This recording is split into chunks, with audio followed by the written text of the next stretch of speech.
Hey guys, welcome back to another Aussie restoration video. It is awesome to have you here, and today I have got a new project. You guys might be asking, why am I doing a chair? Well, that is top secret. I don't normally do chairs, but you will find out, so stay tuned for that. So for starters, we're going to disassemble, we're going to remake the rest of the base here, we're going to keep this top bit, and we're going to refurbish the metal and brand new bolts. So let's get into it.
Okay, so now that all the filing is out of the way, that took the longest. I spent probably a good few hours just pinpointing little files and the corners and stuff, and I'll show you right now actually. Like, I just went back over all these grooves here, made them look, you know, presentable, recut these corners. I left some of the roughness to it because it's still a garden bench, and I can actually run my finger across these edges and I don't feel like I'm going to be cut. So I'm going to give them a pressure wash and a scrub, and then I'm going to try out this aerosol. It's a aerosol rust converter and primer, 2-in-1. I have no idea how it's going to go, but we're going to find out.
So we finally done it.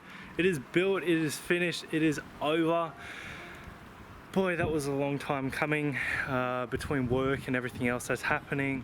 So I have not sit in it yet. We're gonna do first impressions now.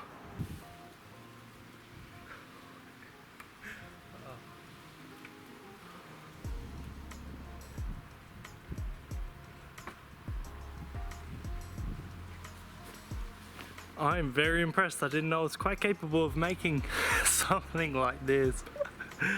Like from the finish of this like green and black, like thank my partner for that, Amy, for giving me that good idea. Thank you, I really appreciate it. Matching black bolts. This brown is called Japanese brown or Japan brown, and then it's just got a varnish over the top. Looks so good. This black, this is what it looks like from the back. Underneath, probably can't see much from the sun. Let's go around the other side. That's where the mushroom was growing, that weird thing. I don't know what the heck that was. If you guys know, leave it in the comments below. That's what the other side looks like. And the grinding and the sanding really paid off. It's looking like not a $50 outdoor chair anymore. Looks like $1 million chair. So thank you so much for watching, guys. I really appreciate your constant support, and I know I haven't posted in like 2 months, but it's all to do with work and everything like that. So I appreciate you staying by, leaving comments still, liking, and all that beautiful stuff. You guys are amazing, so thank you. And hopefully you guys enjoy the build. If you did, leave a comment down below, like, and maybe suggest what I should do best. I built the chair the way I like it, so hopefully it doesn't upset too many people. But till next time, guys, I'll see you in the next video.